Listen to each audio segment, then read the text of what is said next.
നമസ്കാരം. SDPയും ജമാഅത്തും മാത്രമല്ല, ലീഗുമുണ്ട് ഇപ്പോഴത്തെ മതധ്രുവീകരണ പരിശ്രമങ്ങളിൽ. ഇതുവരെയുള്ള ലീഗല്ല, പുതിയ ലീഗ്. പാണക്കാട്ടെ സാദിഖ് അലി നയിക്കുന്ന ലീഗിന് അധികാരമില്ലാതെ ഇനി പറ്റില്ല.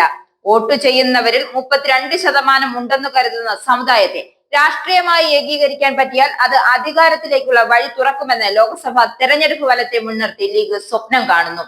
അതിനുള്ള ആദ്യ തടസ്സം CPM ആണ്. അതിന്റെ ആഴത്തിലുള്ള മതനിരപേക്ഷത ഉള്ളടക്കമാണ്. അതിനെ നിർവീര്യമാക്കാൻ പറ്റുമോ എന്നാണ് മതരാഷ്ട്രീയവാദികളുടെ ആശയ പിൻബലത്തിൽ ലീഗ് ശ്രമിക്കുന്നത്. ആ ലീഗിനെ പേര് ചൊല്ലി പറയാതെ ഇനി മതനിരപേക്ഷത എന്ന് പറയുന്നതിൽ അർത്ഥമില്ല. UDF വിഭാവനം ചെയ്യുന്ന മുസ്ലിം ഏകീകരണം നടത്തിയെടുക്കാനുള്ള ഏജൻസിയാണ് ഇപ്പോൾ പരസ്യമായ ഈ ലീഗ് സുഡാപ്പി മൗദി കൂട്ടുകെട്ട്. ലീഗിന്റെ സ്വന്തം ആളുകളായിരുന്ന സമസ്ത പണ്ഡിതന്മാരുടെ തർക്കം പോലും അവഗണിച്ചല്ലേ അധികാരത്തിന് വേണ്ടി ലീഗ് ഇപ്രകാരം വഴിവെട്ടുന്നത്. ഇതിന്റെ റിയാക്ഷൻ ലീഗ് വിചാരിക്കുന്നിടത്ത് എത്തില്ല എന്ന് 1987 തെളിയിച്ചിട്ടുണ്ട് എന്ന് അവർ ഓർക്കുന്നത് നല്ലതാണ്.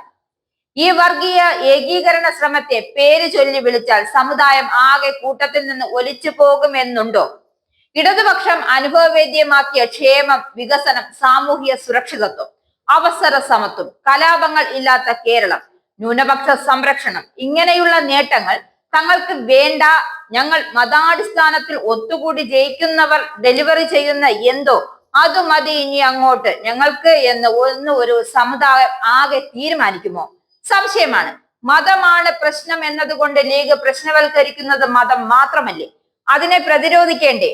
അങ്ങനെ ചെയ്താൽ വിജയരാഘവനെ സംഖ്യയാക്കി CPMന്റെ മതനിരപേക്ഷത നിലപാടുകളെ മായ്ച്ചു കളയാം എന്നാണോ? RSS ശാഖയ്ക്ക് കാവൽ നിൽക്കുന്ന സുധാകരന് വോട്ട് ചെയ്യാൻ തടസ്സമില്ല. ഗോൾവാക്കറിനെ വണങ്ങിയ സതീശനും കുഴപ്പമില്ല. കലാപ സമയത്ത് രക്ഷിക്കണമെന്ന് ജീവന് വേണ്ടി കരഞ്ഞു വിളിച്ച മുൻ MP ഇഹ്സാൻ ജാഫ്രിയുടെ വിലാപം അങ്ങ് ഡൽഹിയിലെ ഹൈക്കമാൻഡ് കേൾക്കാതിരുന്നാലും കുഴപ്പമില്ല. കാര്യം പറഞ്ഞാൽ, രാഷ്ട്രീയം പറഞ്ഞാലും സമുദായം കൂട്ടത്തിൽ നിന്ന് ചോരുമെന്നത് ഒരു ബ്ലാക്ക് മെയിലിംഗ് പരിപാടിയാണ്. അത് അവസാനിപ്പിക്കണം. എന്നിട്ട് മറയില്ലാതെ രാഷ്ട്രീയം പറയണം.